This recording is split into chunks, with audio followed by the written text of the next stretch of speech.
Da iawn I chi gyd a chroeso i'r oedfa fyrreol. Hyfryd I weld chi yn aelodau yn gyfeillion, yn ymwelwyr, rhai sy'n ymuno â ni yn gyson dros Facebook a YouTube. Hyfryd I weld chi. Lovely to see you all, still on this very, very warm Sunday morning. Sul gwyl y blodau. And you see the lovely flowers that have been brought, and thank you for those of you who have brought the flowers to adorn the Cysegr, beth yw Cysegr, the sanctuary. Lovely to see you.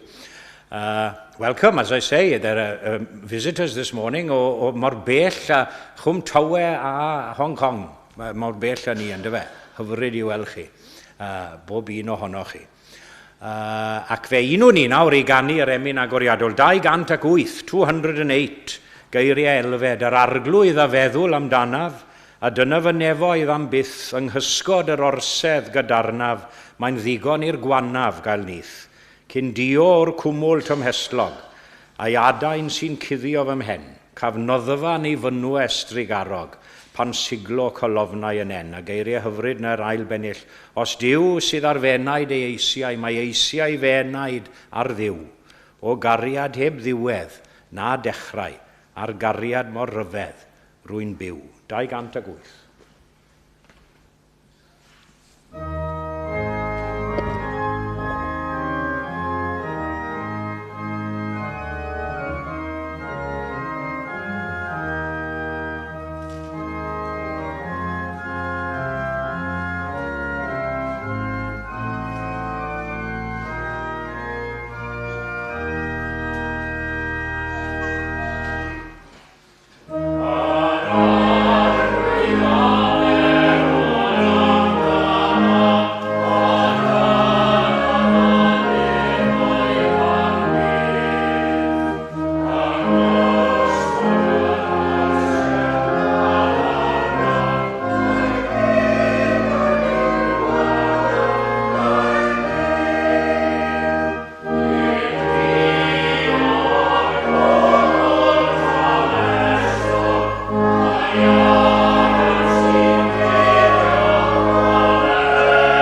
Gawr darlleniad y bore yma o lythyr cyntaf Paul at y Corinthiaid, a 12fed benod ac yn dechrau darllen adnod 12. So I'm in Paul's first letter to the Corinthians, chapter 12, and beginning to read at verse 12.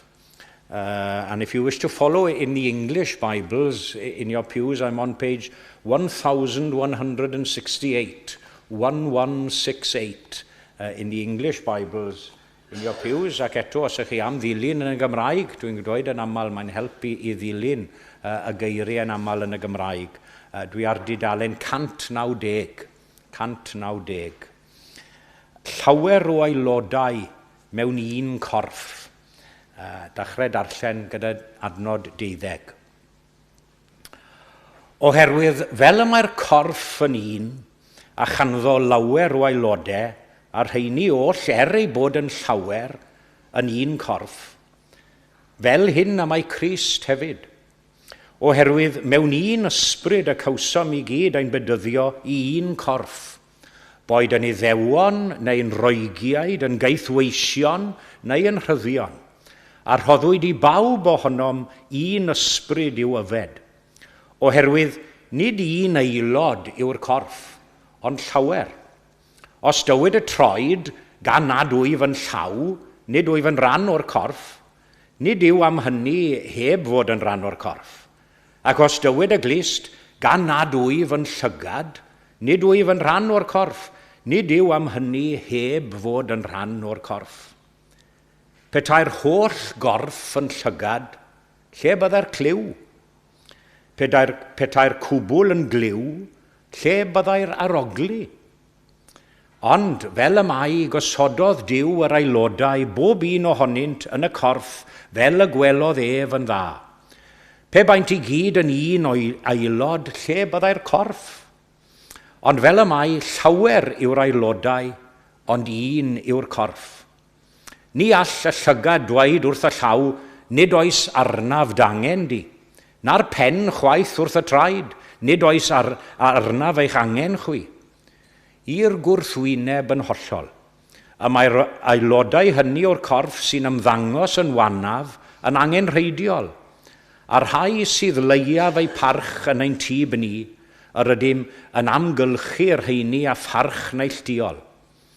Ac y mae ein haelodau anweddaidd yn cael gweddister neilltuol. Ond nid oes ar ein haelodau gweddus angen hynny. Gosododd Duw y corff wrth ei gilydd gan roi parchusrwydd neilltuol i'r aelod oedd heb ddim parch. Rag bod amraniad yn y corff, ac mwyn i'r holl aelodau gymryd yr un gofal dros ei gilydd. Os bydd un aelod yn dioddef, y mae pob aelod yn cyd ddioddef. Neu, os bydd un aelod yn cael ei anrhydeddu, y mae pob aelod yn cyd lawenhau. Yn awr, chwi yw corff Crist, ac y mae bob un ohonoch ei le fel aelod. Ymhlith y rhain y mae Duw wedi gosod yn yr Eglwys yn gyntaf apostolion, yn ail broffwydi, yn drydydd athrawon, yn y cyflawni gwirthiau, yn y doniau a chai, cynorthwyo, cyfarwyddo, llefaru a thafodau. A yw pawb yn apostol? A yw pawb yn broffwyd? A yw pawb yn athro? A yw pawb yn cyflawni gwirthiau? A oes gan bawb ddoniau a chai? A yw pawb yn llefaru a thafodau? A yw pawb yn dehongli? Ond, rhowch eich bryd ar y doniau gorau. Ychwanegau Duw I fendith at y darllen a'r gwrando a'r deall hefyd o'i air. Ac fe unw ni ymhellach I ganu yr ail emyn sef 78, 78. Tydi sy'n deffro'r adar I flaenu'r wawr a chan, o deffro ni ithfoli bob dydd a chalon lan. Tydi sy'n cynnau'r seren a'i chynnal yn ei lle, llewyrcha yn ein henaid o leini pyr y nes. 78.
Ar sil gwyl flodau, o'n i'n meddwl bod yr ail bennill yn hynod addas. Tydi sy'n galw'r blodau i harddu maes a dôl, o galw ni rodio yn brydferth ar dôl. Diolch Wil am ddewis emyn addas. Felly, cyfle i ni nawr i droi at ddiw mewn gweddi. Let us turn now to God in prayer. Cydweddiw. Arglwyddau'n Duw, i ni'n dod ynghyd unwaith eto a bore yma mewn gweddi oedd flaen di. I thaddoli di, i gyhoeddi dy fawredd ath nerth, i gydnabod dy frenhiniaeth ath awdurdod trosom ni fel dy bobl ni, ath gariad ti ag atom. And as we come now with grateful hearts to thank you for the blessings of our lives, for the wonder of the world around us, the beauty of nature, and on this flower Sunday. We thank you once more for the beauty of creation. But forgive us, Lord, as well, how we can misuse and mistreat the beauty of creation. But help us this morning now through Jesus to love you more faithfully and more fully as we live out our lives in the world. Ac i ni'n dod gan gyffesu a chydnabod ein gwendidau niferus hefyd, ein ffaileddau amlwg ac anamlwg, i geisio dy drigaredd ac i ofyn am dy fyddeiant am bopeth sydd yn anghywir yn ein bywydau ni. Popeth a wnaethom yn gros sydd ewyllus di fel petai. Yn gros sydd iddfwriad ath bwrpas ar ein cyfer ni. A mae'r hyn na wnaethom ni pan ddath na gyfle i gyflawni ac i ddweud rhywbeth yn dy enw di. Loving and living God, as we in faith and trust now bring our petitions before you. We pray for each other this morning. We pray for our world in the midst of all its troubles. We think of all the conflicts and wars and famines and those regions, especially Venezuela, this morning now suffering in the wake of natural disasters. We pray for those people, and we pray for those as well who are helping in such situations. And we bring the concerns of our daily lives now before you, each and every one of us with our stresses and strains to bear. I ni gofyn ar I ti fendithio ein hamser ni gyda'n gilydd yma bore yma. I ni wedi dod i wrando ar neges yr ysgrythyr, i gael gweld beth yr wyt ti am ddweud wrthon ni, i glistfeinio ar eiriau Crist ei hun, ac i ganfod anogaeth a dylanwad yr ysbryd glân ar ein bywydau ni. Cynorthwya ni nawr drwy gyfrwng yr oedfa newydd honni i ganu dy glodydd. I ni'n hoff iawn o ganu fel Cymru, ond i ganu dy glodydd gyda gystyr, i ddatgan ein ffydd ac i wneud yr efengil yn berthnasol ac yn real ac yn fyw yn ein profiadau ni bob yr un ohonom ni. We pray now for you to touch our hearts with your living presence this morning. We ask you to fill us with your grace and love so that your love for us may grow within us for us to show our love to others as well. Deepen our faith, strengthen our witness here as a church and in the world in general. And use us all as channels of your peace and love in the world. Arglwydden Duw, fel ym mhob oedfa i ni'n gweddio dros dy deulu di yma yn y lle hwn. Yn y lle hwn yn benodol, yr aelodau hynny sydd ar hyn o bryd yn gaeth i'w gartrefi. I ni'n gwybod amdanyn nhw, ac i ni'n meddwl ac yn gweddio drostyn nhw. Rhai falle sydd yn ansicr ar hyn o bryd am y dyfodol. Bydd di a ddiddanu ddwyfol nawr yn agos atynt. Ath freichiau tragwyddol di yn eu cynnal nhw, oedd eu tannu nhw yn wastadol. And as we pray for others, we commit ourselves as well to your care and your keeping. Felly derbyn yr amser hwn o addoliad a derbyn ninnau gydag e. Agor ein calonnau ni yn awr i gariad Crist. Agor ein bywydau i rym a dylanwad yr ysbryd glân. Ac agor ein meddyliau ni bopeth yr wyt ti am ddweud ac am barhau i wneud wrthon ni a thrwom ni. Boed i ni aros yn ffyddlon i thalwad ar ein cyfer ni. Nid yn unig yn ystod yr orig fach hon y byddwn yn treulio gyda'n gilydd, ond ar hyd ein bywydau ac ar hyd ein taith yn ystod yr wythnos newydd hon sydd yn ymagor yn blaen ni. A mae'n bod yn gofyn y cyfan oll yn enw ac yn heiddiant Iesu ei hun, ein ffrind a'n gwaredwr. Amen.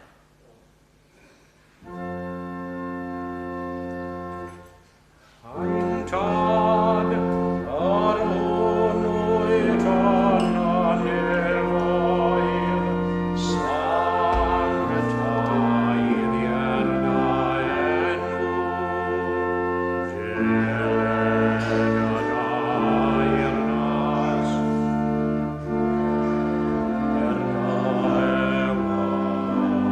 ewas is, egis anna nefoedd,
Wel, croeso I aelodau gyfeillion ag ymwelwyr o bell ag agos i'n hoedfa ar wyl draddodiadol I Gapel Castle Street, sef Gwyl y Blodau.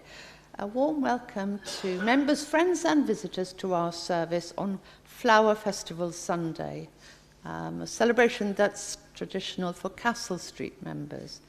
Ac yn gyntaf, diolch yn fawr i'n gweinidog am ei arweiniad heddi fel arfer I wyl am ei gyfeiliant ac I chi gyd am harddu'r capel a blodau, a rhai o'n nhw wedi dod o'ch gerddi chi. Cofiwch y gasglu'ch cyfraniadau ar ôl yr oedfa i'w cyflwyno I bwy bynnag dymunwch. Do please come and collect your floral contributions after the service to present to whoever you wish or to take home. To follow this morning's service, there'll be a short church meeting for members. Felly, ddilyn yr oedfa hon, bydd cwrdd Eglwys I aelodau. A mae croeso I bawb aros i'r cyfarfod. Dyw e ddim byd cyfrinachol, a wedyn gallwn ni fynd lawr gyda'n gilydd i'r neuadd I gael te a sgwrs. Prynhawn ma bydd cylch trafod am hanner awr 4 a goedfa'r hwyr am 6 gyda'n gweinidog yn y pwlpid. A dydd Mercher nesa, fel bob dydd Mercher, am hanner dydd bydd oedfa anffurfiol yn y neuadd gyda the a sgwrs I ddilyn. Dydd Sul nesa bydd ein gweinidog wrth y lliw yn oedfa gymun y bore, yn yr oedfa hwyrol ac yn y cylch trafod am hanner awr 4. And there'll be a gathering of the Chapel Curry Club after the evening service next Sunday. As you all probably know, but the Saturday afternoon society outing that was to take place on July the 4th has been postponed until the autumn. Felly, welwn I chi gyd lawr, llawr I gael te wedyn, ac yn nawr fydd yna amgylch I dderbyn eich rhoddion. Diolch yn fawr.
Ein roddion a ddogwn I ti ar glwyddiwr, a diolch am dderbyn gan gysonodd sgwr, yn llawen a gnawn ein haddinen anghyd, I ddwyn ein tystiolaeth I ti yn y byd.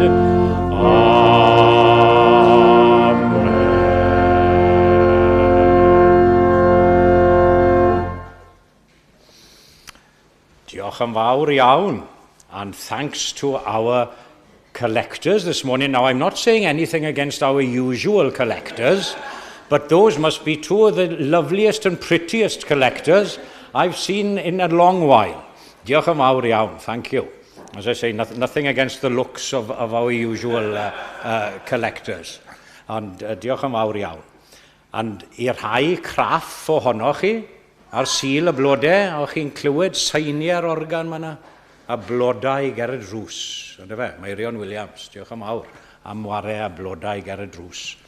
A fel soniodd Ann, there is a hope, I say, hopefully, famous last words, hopefully a short cwrdd Eglwys church meeting after the service. I'm sure you don't want to be here for an hour and a half in this heat discussing, but a short church meeting, as I say, nothing secretive about it, so please stay to hear the discussion, and then we can all go down and have a tea and coffee, or perhaps even a glass of water, a squash if you prefer, downstairs later. Felly, fe unwn ni I ganu eto yn geiriau addas Gomer Roberts, mae'r arglwydd yn cofio y driw yn y draen, a'i lygad sy'n gwylio y wenol ar braen, nid oes un aderyn yn dioddef un cam, na'r gwpgw, na fronfraith, na'r robin goch gam, ac yn y blaen, 157, 157.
Yn awr, chwi yw corff Crist, ac y mae bob un ohonoch ei le fel aelod. Now you are the body of Christ, and individually members of it. Wedyn ni, taw peth hyfryd a dymunol iawn yw i weld Cristnogion o gefndiroedd gwahanol, oedrannau amrywiol, cymeriadau gwahanol a phrofiadau gwahanol yn ymuno a'i gilydd i foli yr un arglwydd a gwaredwr, ynddo fe? I feel that this world at times is obsessed with division, isn't it? It separates people, always separates people, firstly by their class. We're still, we say we're a classless society. We tend to separate people by their class, their education, their race, their politics, and countless other divisions between us as human beings. Rhaniadau, and dyna ffordd y byd. But when Christ calls his people together and to himself, he creates something entirely new. He creates a family of faith, a family that sometimes doesn't see eye to eye on everything, but a family all the same. Un teulu ynghyd, mae'n tynnu a chasglu diadell o bobl at ei gilydd. And in our text this morning, Paul uses, perhaps I'd say, one of the most vivid pictures of all, a body, a human body. Now you are the body of Christ, chwi yw corff Christ, and individually members of it. And notice the distinct balance we have here. We're a single body, yes, but we're also individual members. Because God doesn't erase your uniqueness when he calls you to be one of his people. He doesn't leave you isolated and independent from each other. He joins us together in Christ so that our differences become part of his great and wise design and plan for us. Ei gynllun, ei bwrpas ar ein cyfer ni gyd. So let's consider three basic and simple truths this morning that I feel arise from this passage. We all differ in our gifts, don't we? In our talents. That's obvious. We're all different, but we all share the same life on earth. Yn amrywiol yn ein doniau, ond yn rannu'r un bywyd. The human body, as we all know, it contains very many different parts. The eye sees, the ear hears, the hand grasps, the foot walks. Each has its own function, and none of them, of course, can do everything, and not one of them was designed to do everything either, as we heard from the reading at the beginning of the service. Ac mae'r un peth yn wir o fewn yr eglwys, ynddo fe? The same thing within the church itself. One person may have the gift of teaching. I was so lucky to have such an excellent Sunday school teacher, dear me. He could, siarad am yr adnodau ac egluro yr ysgrythurau. Rhyfedd iawn, dawn. Another, a gift of encouragement. Some are naturally encouragers. Others, perhaps, naturally put a dampener on things. But there we are, we won't go there. One serves quietly behind the scenes and dawel, ac yn ddistadl yn y cefndir. Others are public leaders. And as I say, some may be able to explain the scriptures, as Raymond Williams, old collier i Penclawdd, was able to do for me in Sunday school. Another can comfort the sad and grieving in a remarkable way. A temptasiwn yw, wrth gwrs, i ni gymharu ein gilydd, yn hunain. The temptation to compare ourselves with others may be It may be a natural and human thing to do, but I'd say it's also a very wrong and harmful thing to do. Because, as we've read, we're not all the same. Mae hefyd yn wastraff amser I raddau, yn dyw e, achos chi'n ffili newid eich natur yn rwydd. A very futile thing to do as well. If you look at other Christians and you think, oh, if I only had their abilities, then I could serve God really, really well. I don't think that will necessarily help you in any way. Yes, you can try to better yourself and emulate, but we all have our own characters. Y Duw hwnnw a sododd y planedau yn ei lle ac arrifodd pob blewyn ar eich gwallt chi, wedi gosod pawb yn ei briod le o fewn yr eglwys. The church doesn't need every Christian to be the same.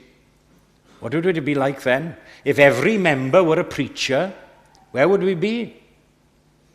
If every member were a leader, as I say, who would faithfully carry out the countless little acts of silent service in the background, quietly in the background?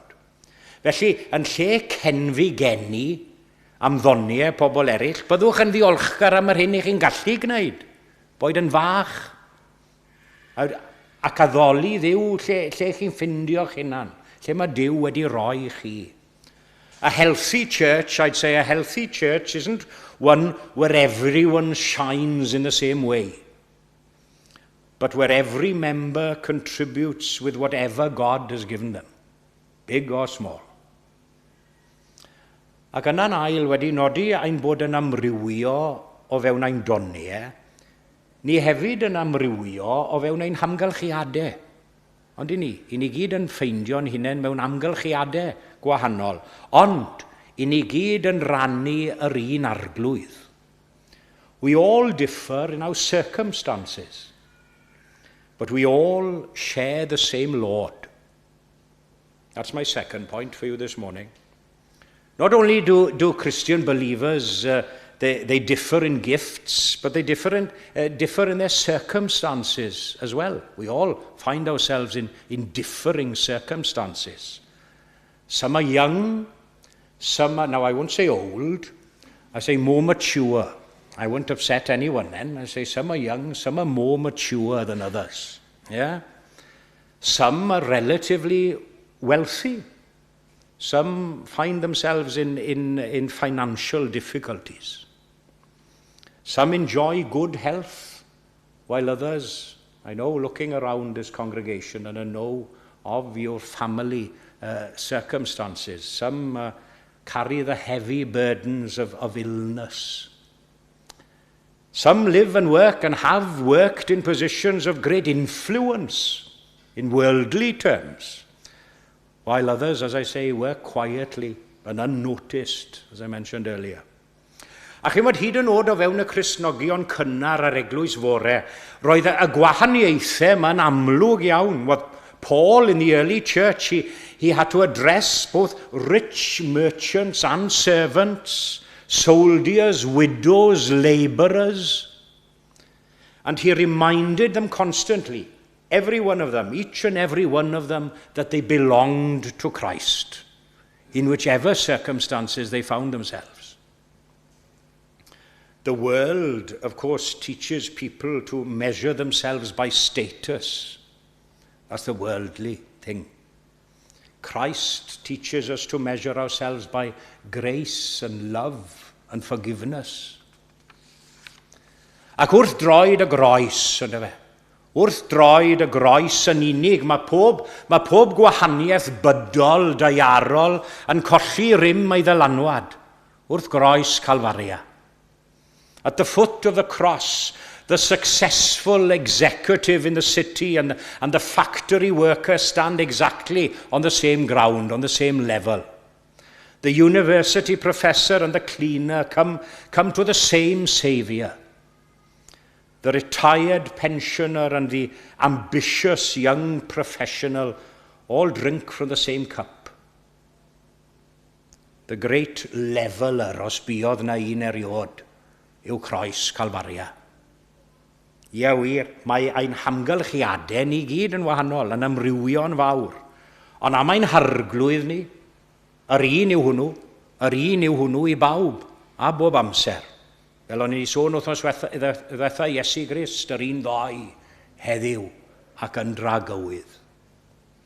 When one member suffers, the whole body of members should care, as we heard in the reading.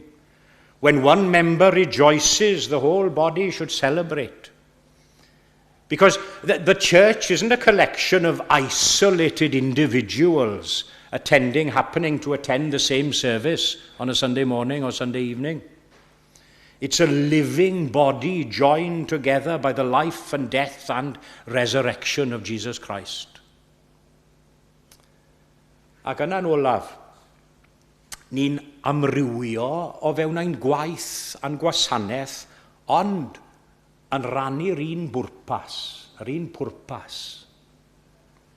We all differ in our work and service, but we all share the same purpose in being members of the church. Every part of the body has a distinct task to complete, don't they? But all the parts work together to the same goal, yr un nod yn y pen draw. The eye doesn't compete with the hand doesn't compete with the foot. Their purpose isn't self-glory or self-gratification, but rather the health and well-being of the whole body, the whole church. Ac yn yr un modd mae pob Cristion yn cael ei alw i wasanaethu Crist mewn ffordd sy'n dyrchafu a ledaenu i deyrnas ef.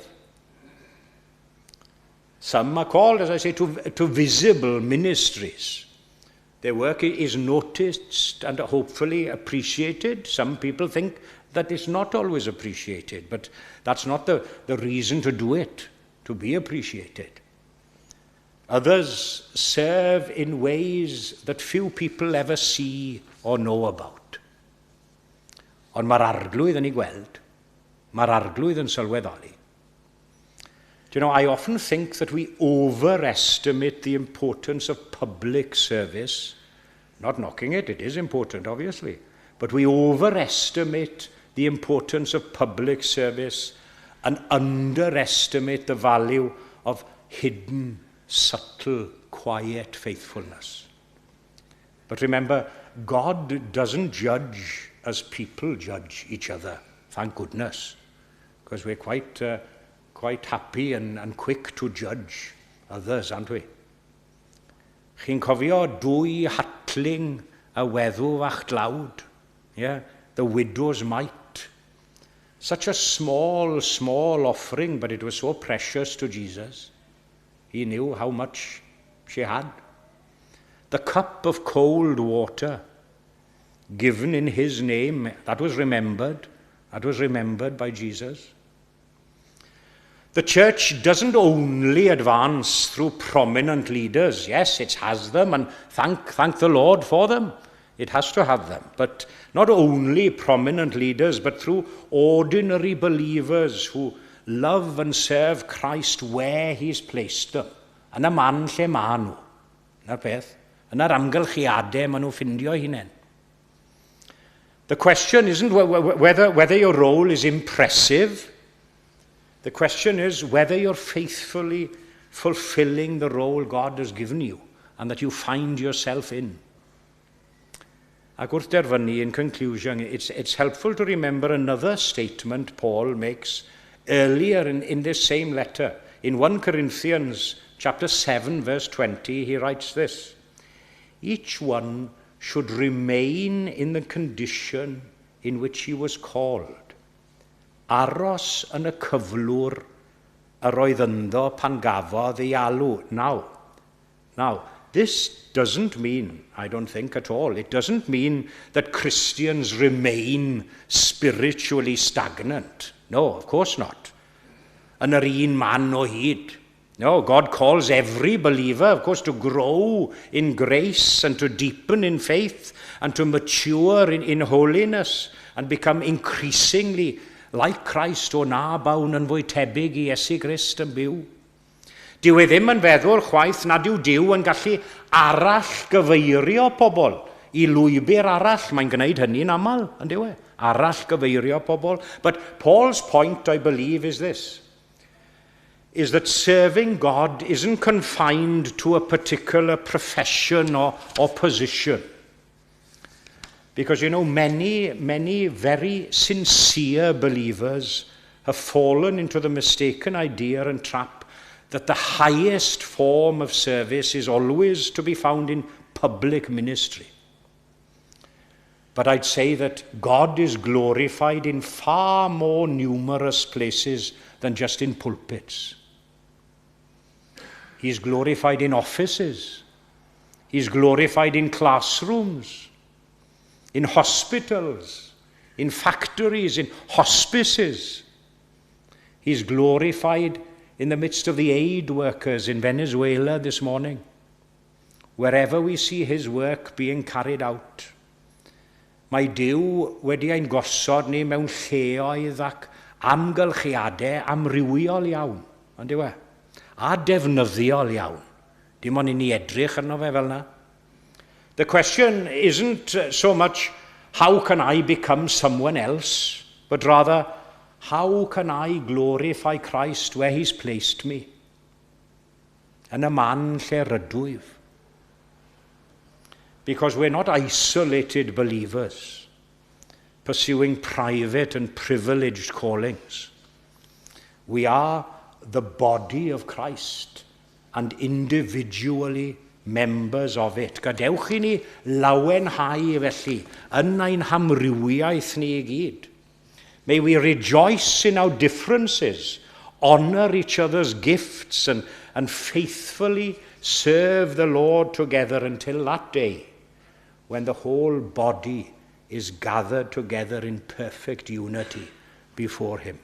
Oherwydd, chwi yw corff Crist, cofiwch, chi a fi, ac y mae bob un ohonoch ei le fel aelod, a hynny gogoniant yw enw tragwyddol. Amen. Felly, fe ganw ni ddyweddi, 730, 730.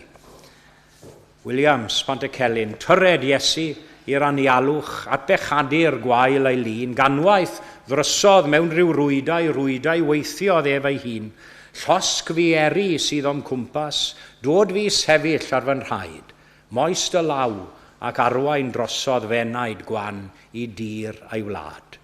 5:30. 7:30.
Gawn ni roi ein gofal nawr i'r arglwydd. Let us commit ourselves to God in prayer. Fyth ni fetha gredo not, ni bu un erioed yn ôl, mi amlaen a doed a ddelo, graig a thyle ar dôl. Gollwng ni yn awr o dad nefol o dan dyfendydd gyfoethog, a bydde di ras ein harglwydd ni Iesu Grist a chariad Duw, a chymdeithas yr ysbryd glân i aros gyda ni ac i weithio ynom ni a thrwom ni, o'r awr hon hyd yn oes oesoedd. Amen.